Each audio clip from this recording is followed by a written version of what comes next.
नमस्कार दोस्तों, स्वागत है आपका द इनसाइट्स में। और आज की हमारी कहानी है ब्लैक मैजिक के ऊपर। हालांकि मैं इन सब चीज़ों पे बिलीव नहीं करता, लेकिन मैं फालतू इन लोगों की चुल भी नहीं करता अगर सामने कुछ चीज़ आती है तो। और ये रियल स्टोरी है। प्राइवेसी कंसर्न्स के कारण हम नाम चेंज कर रहे हैं, लेकिन सिटी में सेम रख रहा हूँ ताकि आप रिलेट कर पाएँ अगर आप आसपास के हों तो। हमारी कहानी है कंड पिशाचनी के ऊपर, जिसको काफ़ी खतरनाक माना जाता है। आपने और भी बहुत सारी वीडियोज़ देखी होंगी, लेकिन ये रिसेंट का केस है, कोविड में हुआ था और ज़्यादा किसी को मालूम नहीं है। ये बहुत प्राइवेट केस है। इवन जो लोकल के लोग हैं जहाँ पे ये केस हुआ था और जहाँ वो बंदा है जिसकी फैमिली रहती है, उनको भी नहीं पता था। मेरे पास, क्योंकि मैं जानता हूँ तो पर्सनली मुझे पता है। तो हम सिर्फ नाम चेंज कर रहे हैं, बाकी सारी चीज़ें सेम रहेगी। और सिर्फ हम शहर का नाम लेंगे, पर्टिकुलर एक गली या बाकी चीज़ों का नाम नहीं लेंगे, ताकि लोग फाइंड आउट ना कर पाएँ और उसके आजू बाजू के लोगों से देखें। तो शुरू करते हैं हमारी आज की कहानी को। हमारी कहानी की शुरुआत होती है इंदौर से। इंदौर में दो दोस्त रहते हैं, दीपक और सुनील। ये मैंने नाम चेंज किया है, मेरे द्वारा दिया गया है, एक्चुअल नेम कुछ और था। तो इंदौर में दो दोस्त रहते हैं, दीपक और सुनील। दोनों काफ़ी अच्छे दोस्त थे। दीपक इंजीनियरिंग कॉलेज में था और सुनील अपना MBA कंप्लीट कर रहा था। और MBA का जो कॉलेज था वो अच्छा कॉलेज था, वहाँ पे अच्छे अच्छे स्टूडेंट्स आते थे, काफ़ी अमीर थे। और सुनील भी अच्छी फैमिली से बिलोंग करता है। दीपक जो था वो मिडिल क्लास फैमिली से था और पढ़ने में दोनों अच्छे थे, लेकिन सुनील थोड़ा ज़्यादा अच्छा था। लेकिन इस कारण दोनों की दोस्ती में ऐसी कोई वो नहीं थी। दोनों साथ रहते थे, रूम शेयर करते थे और बढ़िया मज़ा करते थे। और दोनों एक ही सिटी से बिलोंग करते थे। इवन स्कूलिंग भी उन्होंने सेम स्कूल से की थी। तो उनके बीच में ऐसा कुछ नहीं था कि कोई ऐसा मतलब पैसों का कुछ ऐसा हो रहा हो दोस्ती के बीच। दोनों बढ़िया मस्त रहते थे। लेकिन फिर आता है कोविड का टाइम। तो सुनील तो वेल्दी फैमिली से बिलोंग करता है, तो उसको कोविड में इतनी प्रॉब्लम नहीं आती। रूम का रेंट देता है, कॉलेज की फ़ीस भी जाती है। लेकिन दीपक के साथ ऐसा नहीं होता है। वो एक लौता लड़का घर का है और उसे घर की जिम्मेदारियां भी संभालनी है। तो वो इंजीनियरिंग कॉलेज के साथ साथ इंदौर में भी पार्ट टाइम जॉब कुछ ना कुछ किया करता था। लेकिन अब क्योंकि कोविड लग गया है और घर पे जो उसके जो जॉब करते थे पेरेंट्स, वो भी अब बंद है, तो उसे मजबूरन जॉब के लिए मुंबई जाना पड़ता है, क्योंकि वहाँ उसे बेटर अपॉर्चुनिटी मिलती है, जॉब की ज़्यादा सैलरी मिलती है। कोविड में इंदौर छोड़ता है और मुंबई शिफ्ट हो जाता है जॉब के लिए। और पेपर देने के लिए सिर्फ वो इंदौर आता था जब भी उसके पेपर होते थे, बाकी वो परमानेंट मुंबई में रहता था। अब यहाँ पे सुनील अकेला पड़ जाता है और कोविड का टाइम था, रूम में बंद थे, सभी लोग परेशान थे। तो ऐसे ही वो जनरली कभी फ़ोन पे दीपक से बात कर ली या फिर जो लोकल कॉलेज के दोस्त थे उनसे बात कर ली। इस तरीके से वो अपना पहला लॉकडाउन काटता है। लेकिन पहले लॉकडाउन में उनके फादर का बिजनेस जो था वो उस पर काफ़ी इफेक्ट पड़ता है। वो लोग FMCG प्रोडक्ट्स पे काम करते हैं, क्योंकि कोविड के टाइम पे सारी चीज़ें महंगी हो रही थी। लोग सिर्फ सर्वाइवल पे अपना काम कर रहे थे, फालतू चीज़ों पे ज़्यादा खर्चा नहीं कर रहे थे। तो जो चीज़ ज़रूरी थी, तो उनके जो कुछ प्रोडक्ट्स थे वो लग्जरी आइटम्स में आते थे और वो बिक नहीं रहे थे और प्रॉफिट उसी में ज़्यादा था। तो वो चीज़ पहले कोविड में सुनील को पता नहीं चलती है। कॉलेज की फ़ीस आती है, उसको जो महीने का खर्चा मिलता है वो बराबर आता है, तो उसको इतना फ़र्क नहीं पड़ता। लेकिन फिर आता है सेकेंड वेव, और सेकेंड वेव में डेथ्स ज़्यादा हुई थी और ज़्यादा प्रेशर था। इंदौर भोपाल में तो खासकर था, आप जहाँ से वीडियो देख रहे हैं तो मुझे नहीं मालूम। सेकेंड लॉकडाउन में फिर सुनील को फ़ोन आता है घर से कि यार घर पर थोड़ी प्रॉब्लम चल रही है। तो हो सकता है, मतलब यहाँ तक बात आ जाती है कि उसको अपना कॉलेज छोड़ के घर आना पड़े, उसकी पढ़ाई भी अधूरी रह जाए। तो पहला झटका वो सुनील को लगता है। और उसने कभी लाइफ में रिस्पॉन्सिबिलिटी ली नहीं थी अपने कंधों पे, क्योंकि अच्छा है, बढ़िया चल रहा है, पैसों की कोई दिक्कत नहीं है। तो ये उसको लाइफ का पहला झटका मिलता है कि यार अब क्या होगा। और क्योंकि उसका कॉलेज जैसा था कि सभी अच्छे वेल्दी घर से बिलोंग करते हैं, 4 व्हीलर से कॉलेज आ रहे हैं, रात को पार्टीज चल रही हैं।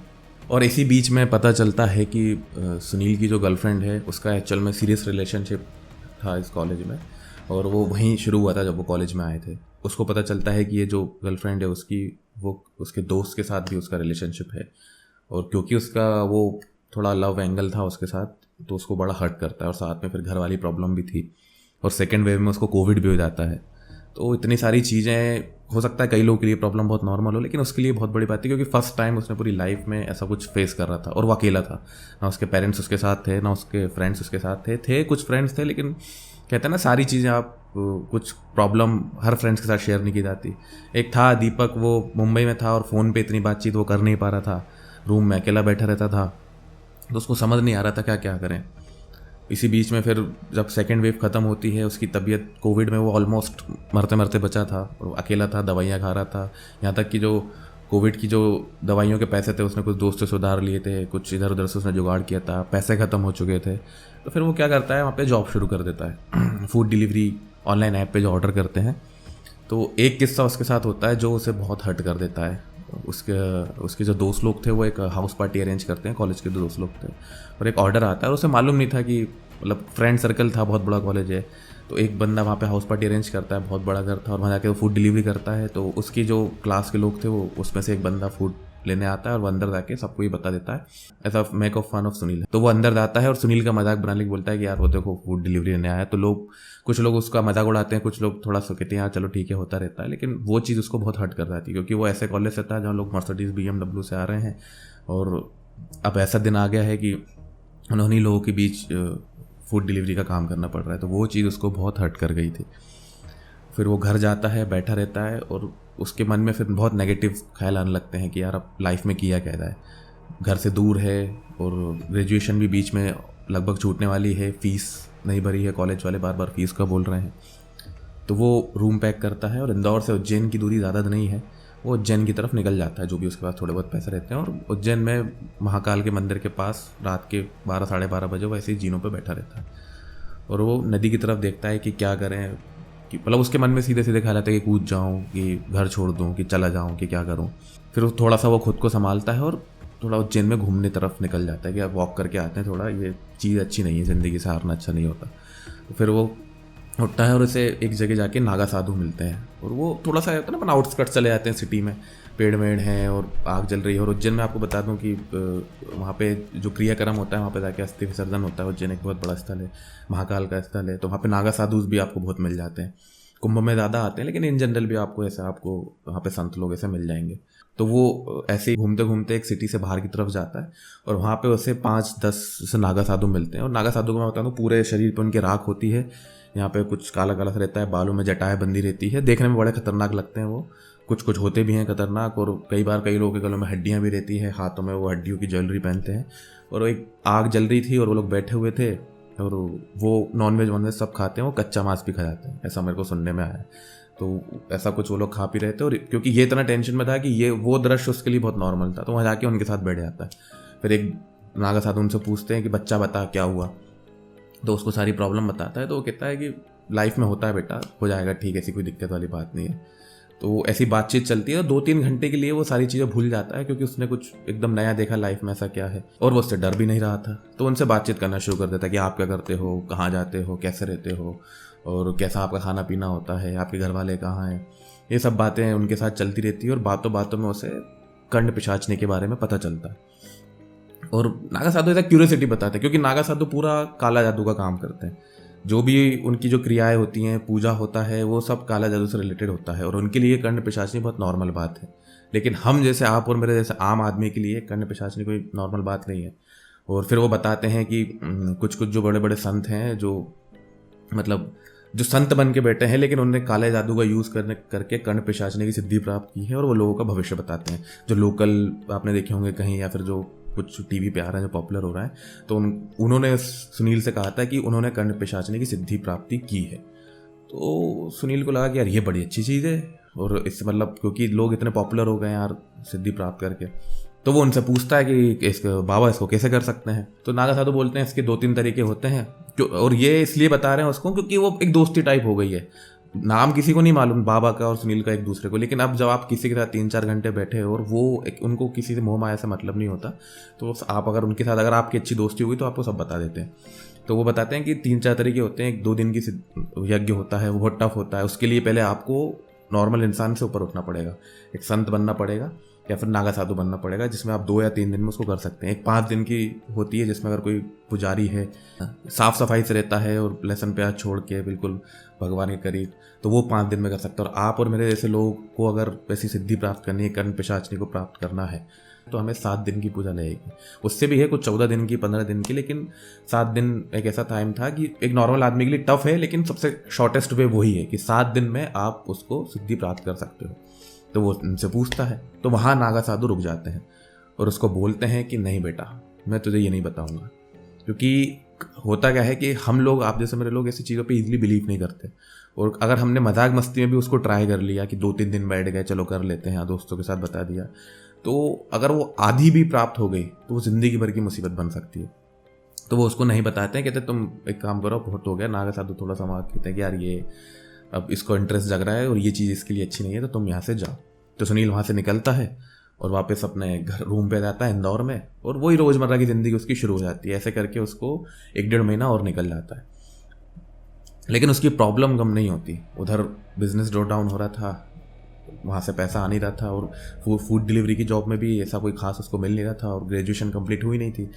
तो अब करें तो करें क्या। और कोविड के कॉम्प्लिकेशंस भी हेल्थ में प्रॉब्लम दे रहे थे। सारी चीज़ें उसके साथ एक साथ हो रही थी। हेल्थ भी बिगड़ रही थी, घर पे प्रॉब्लम थी, और रिलेशनशिप भी उसके अच्छे नहीं चल रहे थे। जो एक पक्का दोस्त था जिसके साथ वो प्रॉब्लम शेयर कर सकता था, वो यहाँ से दूर है, तो उसको वो थोड़ी बहुत प्रॉब्लम बताता था। तो फ़ोन पे अब आप कितना शेयर कर पाओगे किसी से। तो उसको फिर वही बात याद आई कि यार कर्ण पिशाचनी के बारे में देखा जाए कि यार इसको कैसे प्राप्त करेगा।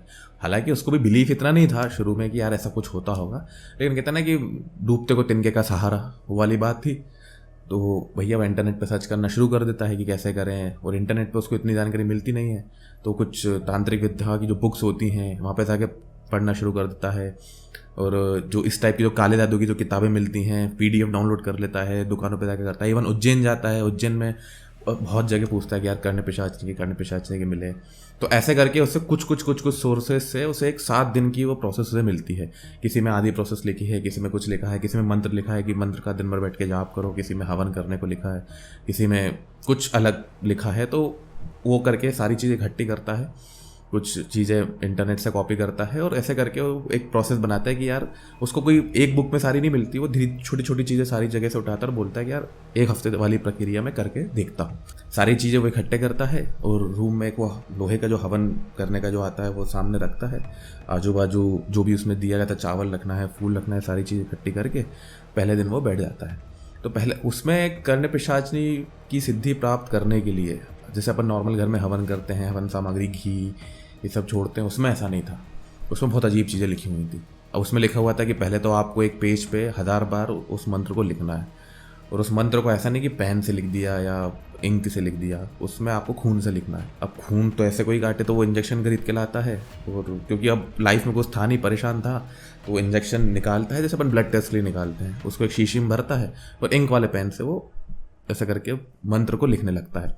तो पहले के हवन शुरू करने के पहले 10 दिन तो रोज़ 100 बार उस मंत्र को रात को बैठ के 1 घंटे के लिए लिखता, और ऐसा करते करते उसने 1000 बार एक कॉपी भर दी उसने, और 1000 बार उस मंत्र को लिखा उसने। कर्ण पिशाचनी का मंत्र था, तो 1000 मंत्र ये कंप्लीट हो गए उसके, कि एक बुक में उसने अपने खून से वो सारी चीज़ें ऐसे सीरीन से भर भर के उसने लिख दिया। उसके बाद वो हवन शुरू करता है।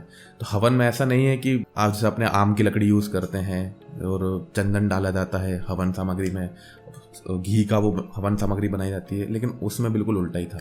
उसमें पहली शर्त ये थी कि पूरी विधि के दौरान जो 7 दिन की प्रक्रिया थी उसमें आपको नहाना नहीं है। सबसे पहली शर्त तो उसमें ये लिखी हुई थी। फिर दूसरी शर्त ये लिखी थी कि अपन हवन सामग्री में अपन घी का बनाया हुआ जो सामग्री होती है उसको ऐसे छोड़ते हैं, उसमें आपको अपने खून से, और जो मंत्र लिखे हुए थे शुरू के 2 दिन में, वो जो मंत्र लिखे हुए थे उसको एक एक मंत्र को ऐसे लंबी लंबी पर्चियों में फाड़ना है, अपने खून में डुबोना है और उसको उसमें डालना है।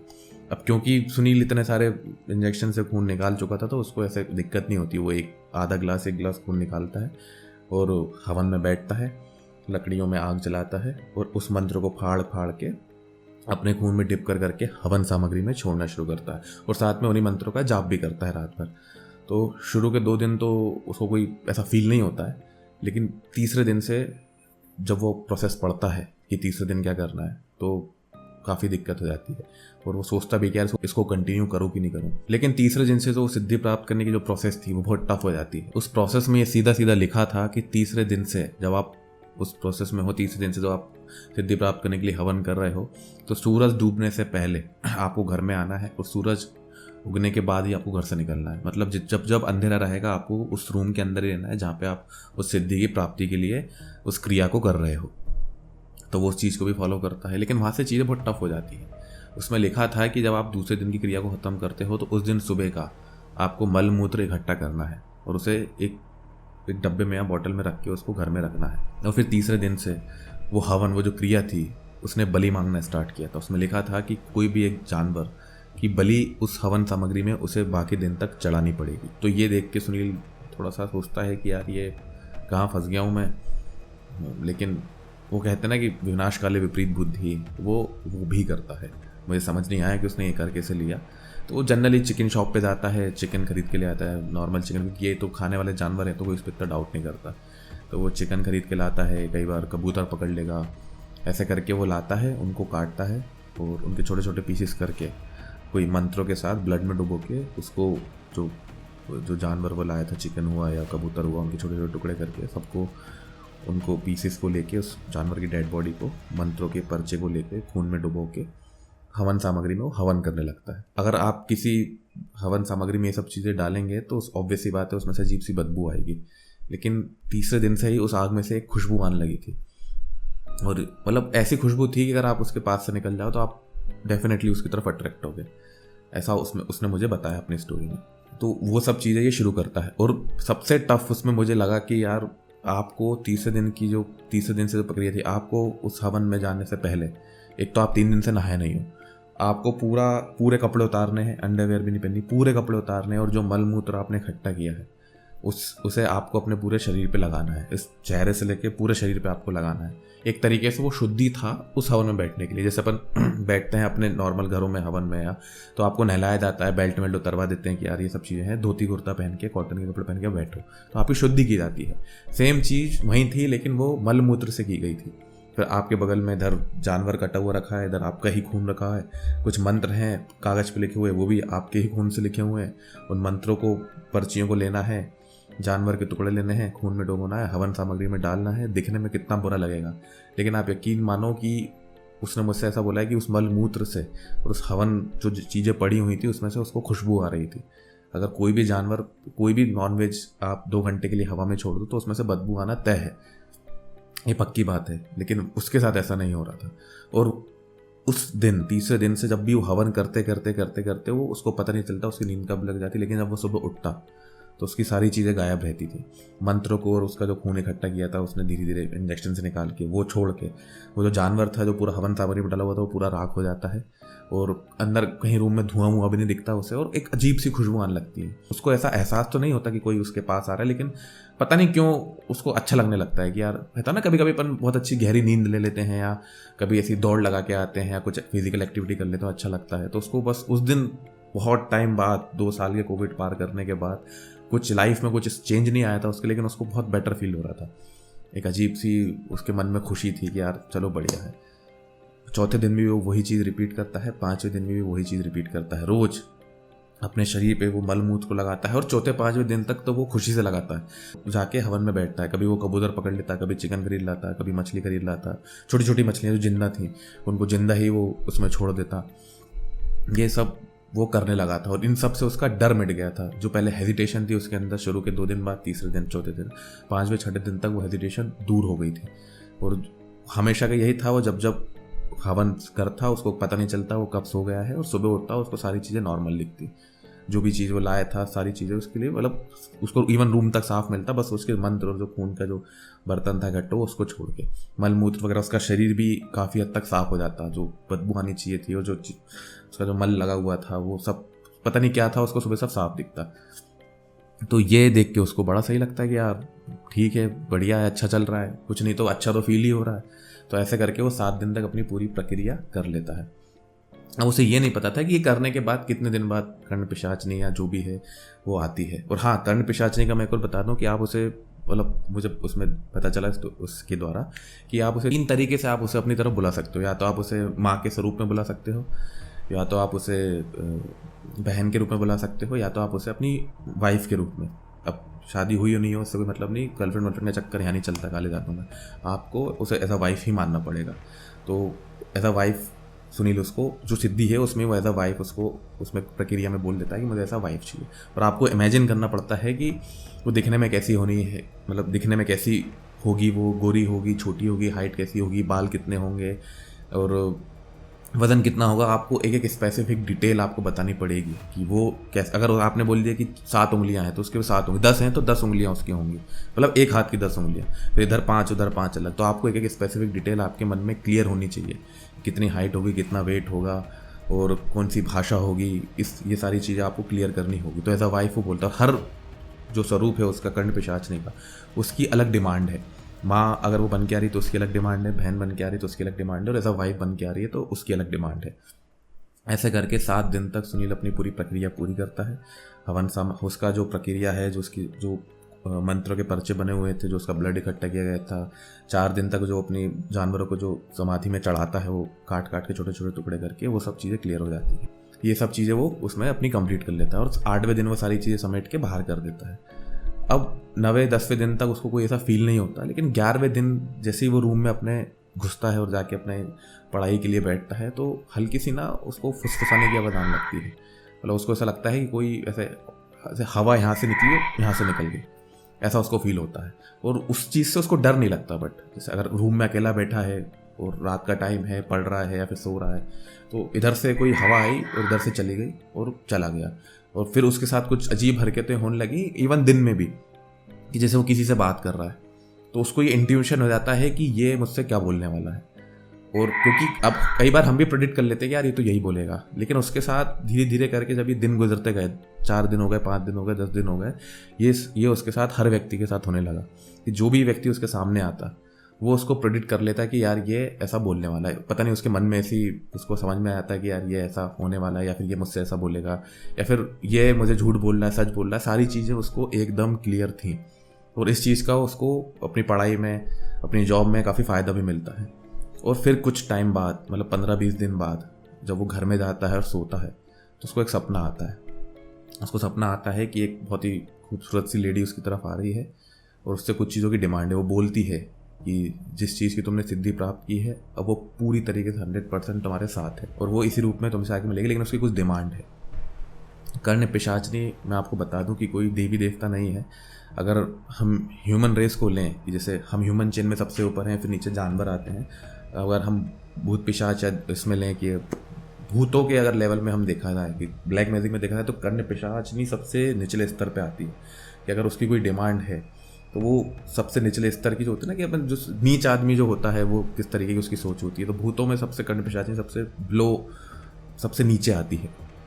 उसकी डिमांड थी कि रोज़ रात को उसे कुछ नॉनवेज खाना है और कुछ उसको दारू चाहिए। पता नहीं क्या लॉजिक है, लेकिन दारू और नॉनवेज उसकी एक डिमांड थी। और वो डिमांड ऐसा नहीं कि आपने जाके लोटे में रख दी और आपने, या फिर किसी उसमें रख दी थाली में और आपने सामने रख दिया और सुबह तक गायब हो गई। वो आपको कंज्यूम करना पड़ेगा क्योंकि उसकी सिद्धि आपने प्राप्त की है। तो जो भी प्लेजर वो इस फिजिकल वर्ल्ड के लेगी वो आपके थ्रू लेगी, और अगर आपने उसको पूरा नहीं किया तो उसके फिर रिपरकर्शन होते हैं।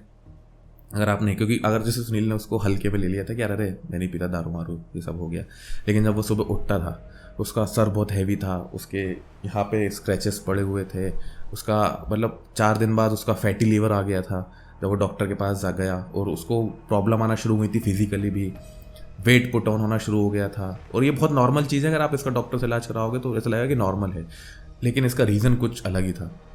वहाँ जाके उसको समझ में आता है कि यार एक बार करके देखते हैं कि हो सकता है कि कुछ हो, क्योंकि फिजिकली तो वो दिखी नहीं कभी। तो एक दिन ऐसे दारू लाता है, नॉनवेज लाता है, और दारू के साथ एक तरीके से आप लोकल भाषा में अपनी पार्टी मान लो, दारू के साथ नॉनवेज कंज्यूम करता है और सो जाता है।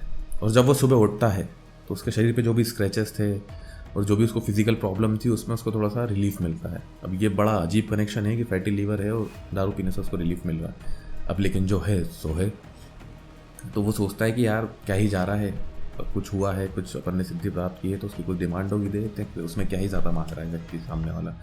तो उसका रोज़ का भी शुरू हो चुका था। रोज़ रात को उसको एक दारू की बोतल और एक पूरा जानवर कोई भी जो भी मिलता है मार्केट में, पूरी फिश, पूरा चिकन या जो भी करके, और अगर वो नहीं मिला तो वो क्रेविंग उसकी इतनी बढ़ जाती थी कि उसको करना ही करना था। ये चीज़ें उसकी लाइफ में कंटिन्यूशन में शुरू हुई थी और उसकी लाइफ में वो बहुत पर्सनली ग्रो करने लगा था। कहीं से भी उसका फंड मैनेज हो जाता था, उसकी जॉब में उसका प्रमोशन लग गया था, और क्योंकि वो सामने वाले के मन में क्या है वो पहले से ही जान पाता था तो लोग उसका मजाक नहीं उड़ा पाते थे। और घर पे भी वो सपोर्ट करने लगा था, और जो प्रॉब्लम थी उसकी लाइफ में और जो भी वो डिमांड करता था खुद के लिए, घर वालों के लिए, वो सारी चीज़ें दूर होने लगी थी, बिजनेस ग्रो होने लगा था, सारी चीज़ें उसके साथ बढ़िया चल रही थी। तो वो बड़ा खुश था कि यार मस्त है, अपन ने जो भी चीज़ की है ये किसी को बताना नहीं है, लेकिन मस्त चल रहा है अपनी लाइफ में, सब कुछ बढ़िया चल रहा है। लेकिन दिक्कत ये है कि ये चीज़ अच्छी एक समय तक ही है, उसके बाद ये आपको प्रॉब्लम क्रिएट करने लगती है। सबसे पहली परेशानी सुनील फेस करता है कि उसकी जो डिमांड है वो दिन ब दिन बढ़ रही थी। पहले वो जो 1 बॉटल दारू की थी वो 2 पहुँच गई थी, उसके बाद वो जो जानवर जो खाने की उसकी जो भूख थी वो बढ़ती जा रही थी। और हमारी इस शरीर की एक लिमिट है, लेकिन उस कर्ण पिशाचने की उस पावर की कोई लिमिट नहीं है, वो उसकी जो भूख है वो बढ़ती ही जाती है। और ये चीज़ उसको परेशान करने लगी थी। और दूसरी प्रॉब्लम ये हो गई थी कि सुनील बहुत नेगेटिव हो गया था। वो किसी से बात नहीं करता था, घर वालों से भी बात नहीं करता था, सारी चीज़ों से वो दूर हो गया था, रूम में अपना बंद रहता था। जब काम हो, जब भी बाहर जाना, उसके बाद अपने रूम में बंद रहना, कब सो रहे हैं कब उठ रहे हैं इस चीज़ का उसे कुछ ध्यान नहीं रहता था। और ये होता ना कि हर चीज़ पे शक होना, हर बंदे पे शक होना कि यार ये मतलब कि यार हर बंदा मेरे लिए बुरा सोच रहा है। एक तरीके से वो पूरा डेविल के कंट्रोल में आ चुका था। फिर इस चीज़ सबसे वो परेशान होकर वो अपने घर जाता है कि यार थोड़ा सा घर पे राउंड मार के आते हैं, बहुत इन सब चीज़ों से परेशान हो गया। अब इसके बारे में किसी को कुछ नहीं पता था कि ये सब एक हफ्ते में सब कुछ हुआ है। उससे कर्ण पिशाच दिखती है, आती है और उसके साथ ये सब हो रहा है। कुछ अच्छाई हो रही है तो कुछ प्रॉब्लम भी हो रही है। तो फिर घर जाता है, घर पे सबसे मिलता है, उसमें उसके पेरेंट्स रहते हैं, उसकी सिस्टर रहती है, सबसे बातचीत करता है। घर पे उसके साथ ऐसा कुछ नहीं होता, पता नहीं क्यों, लेकिन घर पे ना उसको कर्ण पिशाच नहीं आती है, ना कुछ डिमांड होती है, और घर पे वो डिमांड पूरी कर भी नहीं पाता। लेकिन ऐसे घर पे वो बोलता है कि यार मम्मी मेरा सर दुख रहा है, सर पे चंपी कर दो मेरे। तो उसकी मम्मी उसको सर दबाती है, उसकी चंपी करती है और वो उनकी गोदी में सो जाता है। लेकिन जब वो सुबह उठता है तो उसकी मम्मी के दोनों हाथ टूटे हुए थे। तो ये सुन के बड़ा शौक लगा कि यार मम्मी के दोनों, मतलब बड़ा कॉन्फिडेंस है कि दोनों हाथ उनके टूटे हुए हैं। एक कनेक्शन सुनील को ही लगा कि ये कहीं कर्ण पिशाच ने तो नहीं किया, क्योंकि उसने उसमें पढ़ा था, वो जो बुक जो प्रक्रिया कर रहा था कि अगर आप उसे एज अ वाइफ कर्ण पिशाचनी को चुनते हो तो वो बहुत पॉजिटिव होती है आपके लिए। फिर आपको कोई भी फीमेल आपको छू नहीं सकती, इससे कर्ण पिशाचनी को जलन होती है। उसको ये डिफरेंस नहीं होता कि वो मदर टच है, सिस्टर टच है या गर्लफ्रेंड टच है, वो डिफ्रेंशिएट नहीं कर पाती। अगर किसी ने टच किया है तो टच किया है, आप सिर्फ उसके हो, ये उसकी डिमांड रहती है।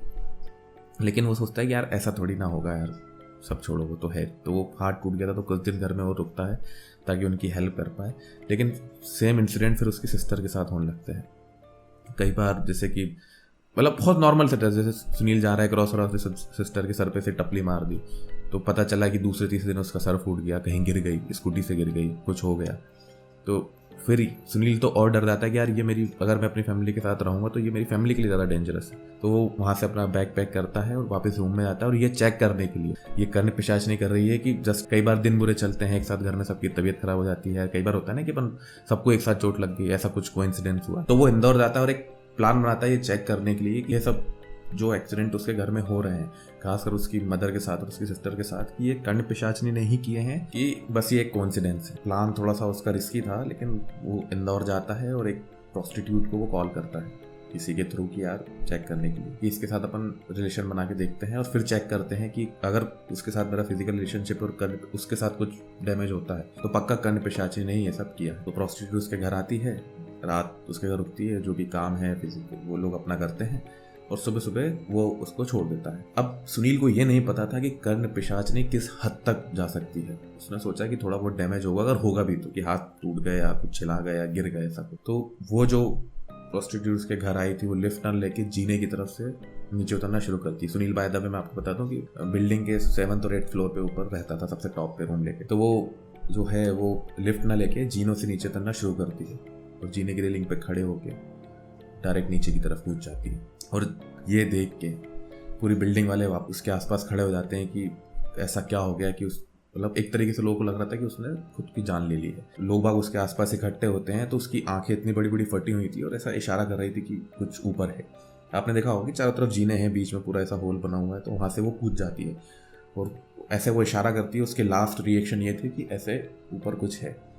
और जब सुनील को ये पता चलता है तो उसके हाथ पैर ठंडे पड़ जाते हैं, उसके रोंगटे खड़े हो जाते हैं कि यार अगर इतनी हद तक कर्ण पिशाचनी जा सकती है तो ये उसके लिए, उसकी फैमिली के लिए कितना खतरनाक हो सकता है।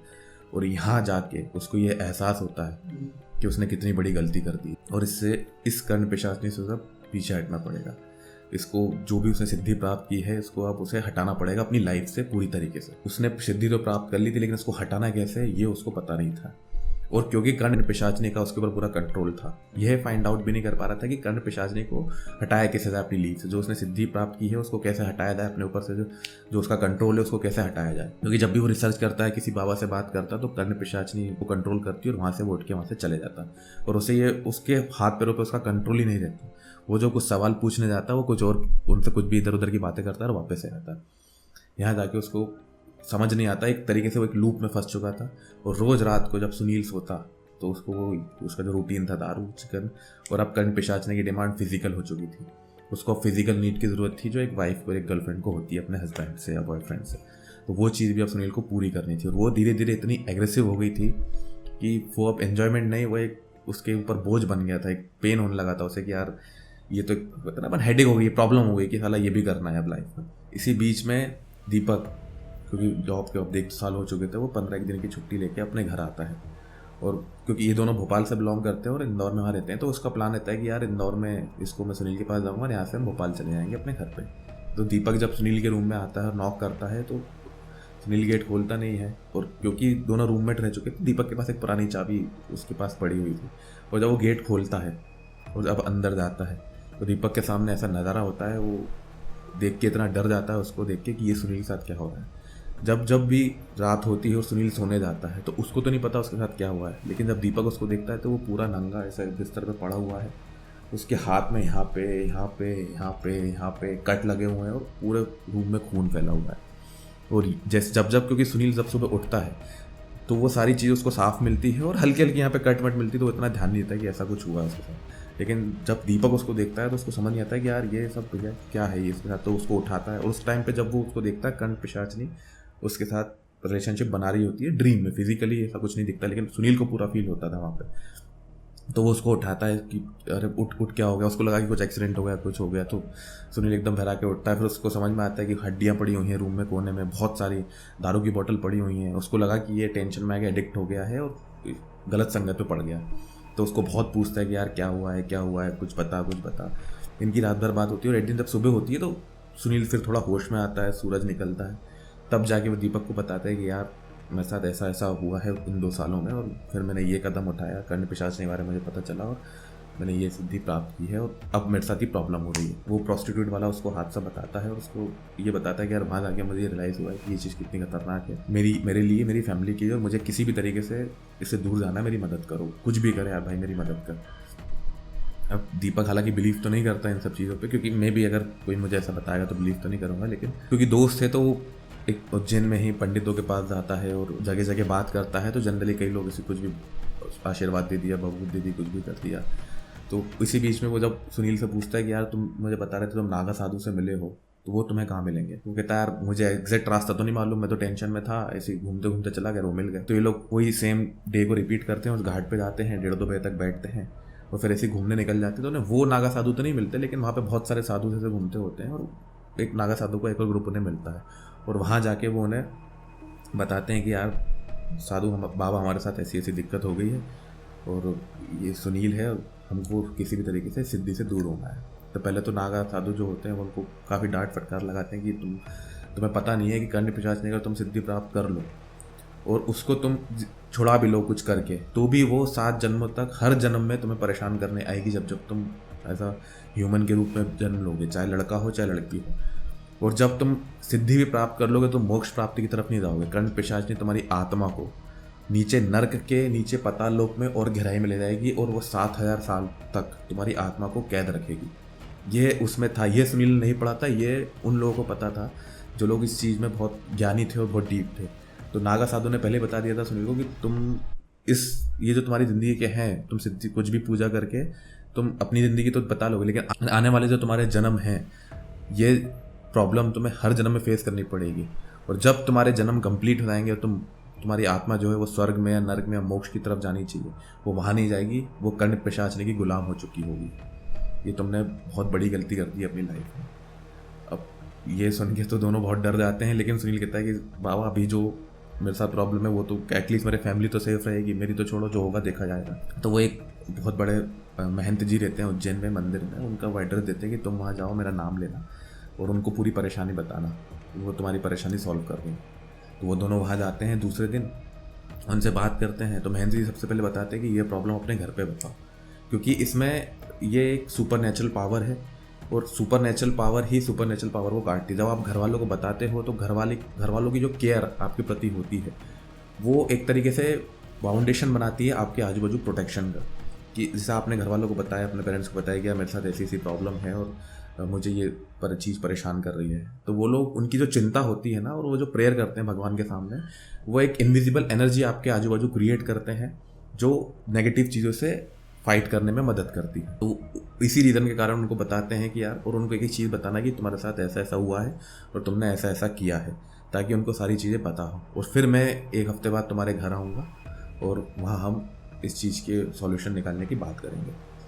तो दीपक और सुनील घर आते हैं और सुनील को बोला जाता है कि आपको कुछ दिन तक रोज़ हनुमान जी के मंदिर जाना है, जब तक वो महंत जी घर नहीं आते। सुबह शाम दिन में 4 बार हनुमान चालीसा का पाठ करना है, ताकि इस चीज़ का प्रभाव तुम्हारे पर कम हो। और रात को तुम्हें अकेले नहीं सोना है, तुम्हें या तो मंदिर के प्रांगण में, घर में जो मंदिर है भगवान के सामने, और या फिर अपने सामने भगवान रख के किसी मंदिर में जाके सोना हो तो वो ज़्यादा बेटर है कि अगर तुम मंदिर में जाके सो पाओ अकेले। तो अगर तुम अकेले रहोगे तो जो तुम ये डिफेंस में सारी चीज़ें कर रहे हो, तुमने घर वालों को बताया है, वो और एग्रेसिवली तुम्हारे पास आएगी और तुम्हें ज़्यादा डैमेज पहुँचाएगी। तो तुम्हें अभी ऐसे माहौल में रहना है जहाँ से तुम उससे दूर रहो। तो वो घर जाता है और घर में जो हमारे छोटा सा मंदिर होता है वो 1 हफ्ते तक वहीं सोता है, उठता है, दिन में 2 बार नहाता है, हनुमान चालीसा का पाठ करता है, नॉनवेज वॉनवेज सब छोड़ के शुद्ध शाकाहारी भोजन करता है। उसके बाद 1 हफ्ते बाद महंत जी उनके घर आते हैं और उनको बताते हैं कि हमें हवन करना होगा, और वो हवन शुरू होगा सूरज डूबने के बाद, और सूरज उगने तक वो हवन चलेगा, क्योंकि कर्ण पिशाचिनी का जो पूरा प्रभाव है वो रात को आता है, और दिन में उसका प्रभाव इतना नहीं रहता। वो आके आपको इन्फॉर्मेशन बता देगी कि सामने वाला मन में क्या सोच रहा है, जो भी आपकी डिमांड है वो पूरी कर देगी, लेकिन वो फिजिकली आपके सामने जिसने सिद्धि प्राप्त की उसको वो दिखेगी नहीं, वो रात को ही आएगी, क्योंकि रात को उसकी डिमांड, उसकी जो भूख होती है उसको पूरा करना होता है। तो पंडित जी बोलते हैं कि जब वो रात को आएगी, जब हवन सामग्री अपना यज्ञ जो है इसको शुरू करेंगे, वहाँ से उसको हम दूर भगाने की कोशिश करेंगे। तो रात को हम बैठेंगे और ये लगातार यज्ञ चलेगा सुबह तक। एक रूम में अंदर सिर्फ मैं और सुनील रहेंगे, बाकी आप लोग सब बाहर बैठेंगे। मैं आपको कुछ मालाएं दे दूंगा, मंत्रों का जाप करने का बोलूँगा, और अंदर से जो भी अगर कुछ आपको कुछ आवाज़ या कुछ चीख सुनाई दे तो आपको अंदर नहीं आना है। सबसे पहली शर्त महंत जी बताते हैं कि कुछ भी हो सकता है कि आपको सुनील की चिल्लाते हुए आवाज़ आए, हो सकता है कि आपको मेरी चिल्लाती हुई आवाज़ आए, हो सकता है आपको कुछ गिरने की आवाज़ आए, आपको गेट खटखटाने की आवाज़ आए, या फिर किसी लड़की के चिल्लाने की आवाज़ आए। आपको अंदर नहीं आना है, अंदर सिर्फ हम रहेंगे। आपको सब लोगों को बाहर बैठना है और जो मंत्र मैं बता रहा हूँ माला लेके उसकी जाप करनी है, और हवन को शुरू करते हैं। और बस सारी तैयारी हो चुकी थी और सूरज डूबने का वेट हो रहा था। जैसे ही शाम होती है कि तैयारी शुरू हो जाती है, लकड़ियाँ रखी जाती हैं, यहाँ पे प्रॉपर नहा धो के वो आते हैं। कोई भी शरीर पे ऐसी चीज़ नहीं होती कि चमड़े का वस्त्र हो, धोती कुर्ता पहन के बैठते हैं, सब हवन यज्ञ करना शुरू होता है। इधर से पंडित जी आहुति छोड़ते हैं, उधर से सुनील सामने से आहुति छोड़ता है। इसमें पूरे यज्ञ में कोई ब्रेक नहीं होता कि आप 2 मिनट उठ के पानी पिया हो या वॉशरूम आया हो, ऐसा कुछ हो। आपको सूरज डूबने से लेकर सूरज होने तक उसमें लगातार बैठना है। पंडित जी यहाँ से आहुति छोड़ते हैं, वहाँ से सुनील सामने से आहुति छोड़ता है। 12 बजे तक सब कुछ ठीक चल रहा होता है, लेकिन 12 बजे के बाद से सुनील को घबराहट होना शुरू होती है। उसको ऐसा लगता है कि उसके अंदर से कुछ चीज़ खिंच रही है। उसको ऐसा फील होता है कि यार कुछ बॉडी पार्ट उसके अंदर से उसको निकाला जा रहा है। उसको ऐसा अंदर से कोई चीर रहा है उसके अंदर से, उसको ऐसा फील होता है कि उसको कोई टुकड़े हो जाएंगे उसके, इतना पेन होता है उसको। फिर उसको वही एक्सपीरियंस होता है जो उसे पहले दिन हुआ था जब उसने कर्ण पिशाचने की सिद्धि प्राप्त करी। यहाँ से एक फुसफुसाहटने की आवाज़ आती है और यहाँ से हवा निकल जाती है, यहाँ से फुसफुसाने की आवाज़ आती है और यहाँ से निकल जाती है, और ये फुसफुसाने की आवाज़ धीरे धीरे चीख में बदलने लगती है। इधर से फिर चीख आती है, इधर की तरफ चली जाती है, और इधर से एक चीख आती है, इधर की तरफ चली जाती है। और ये चीज़ महंत जी उसको देख के समझ जाते हैं कि इसको अब ये है, और वो उसको समझाते हैं कि तुम्हें मजबूत रहना है, तुम्हें मजबूत मतलब वहाँ से उठना नहीं है, तुम्हें बहुत तकलीफ होगी, बहुत पेन होगा, और हो सकता है कि तुम्हें वो दिखे भी, लेकिन तुम्हें वहाँ से उठना नहीं है। ये चीज़ महंत जी उसको समझा बुझा के बिठाते हैं।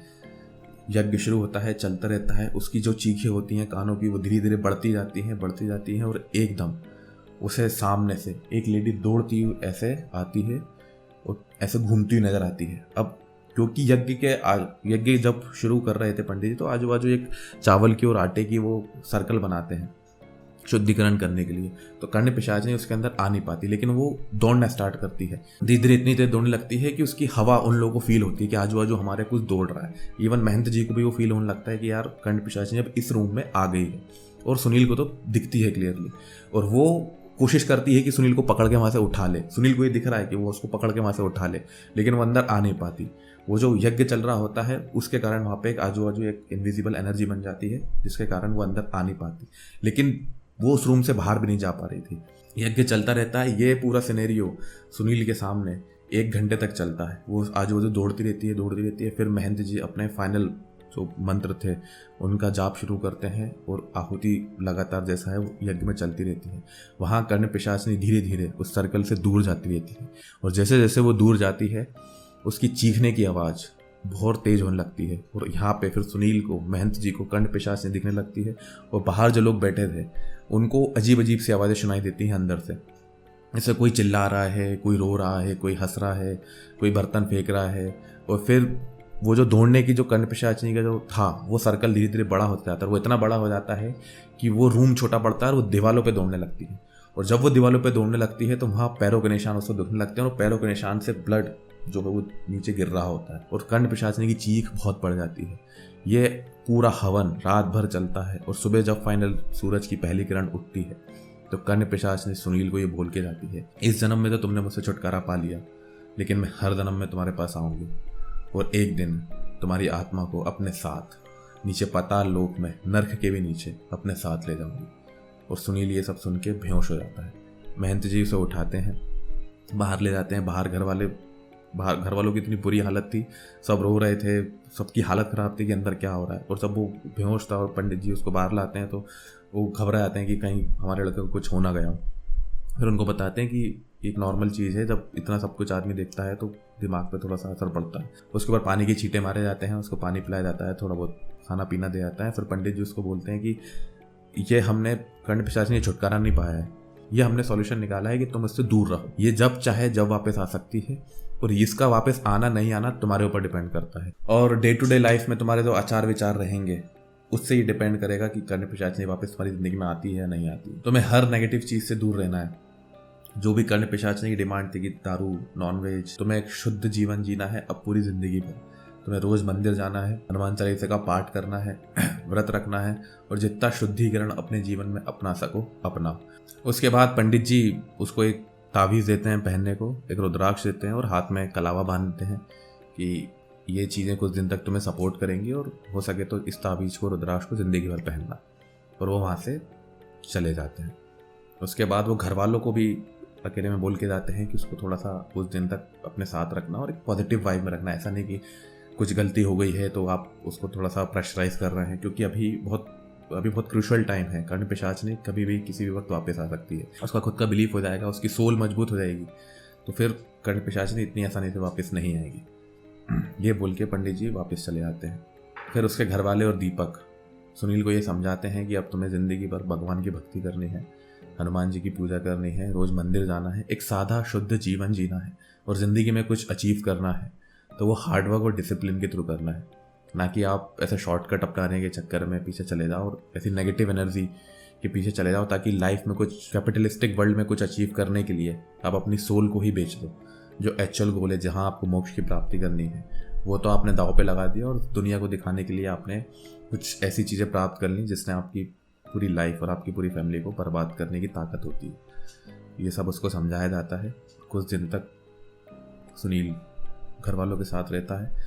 ऐसे करके 2-4-6 महीने निकलते हैं और उसकी ज़िंदगी अब नॉर्मल चलती है। उसके बाद वो इंदौर आता है, अपनी पढ़ाई पूरी करता है और एक जॉब में लग जाता है।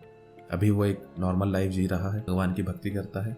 हाँ, आज के जो जेन जी जनरेशन है उनके साथ वो कनेक्ट नहीं कर पाता, क्योंकि उसने वो चीज़ देखी अपनी लाइफ में जो इन लोगों ने नहीं देखी, तो वो उन लोगों से तो कनेक्ट नहीं कर पाता, लेकिन वो उस चीज़ से कनेक्ट है अब, ऊपर वाले से, भगवान से, जो उसे मन की शांति देता है। तो ये थी हमारी आज की कहानी कर्ण पिशाचिनी के ऊपर।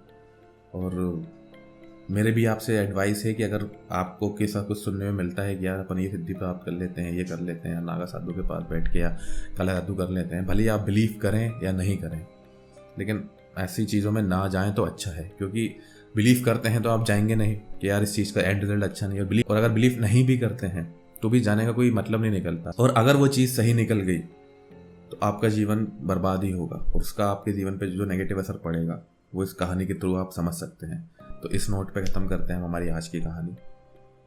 और अगर आपको ये वीडियो अच्छी लगी हो तो चैनल को सब्सक्राइब करें और वीडियो को लाइक इसलिए करें ताकि यूट्यूब को पता चले कि आपको ये वीडियो अच्छी लगी है, ताकि वो और लोगों को ये रिकमेंड कर पाए।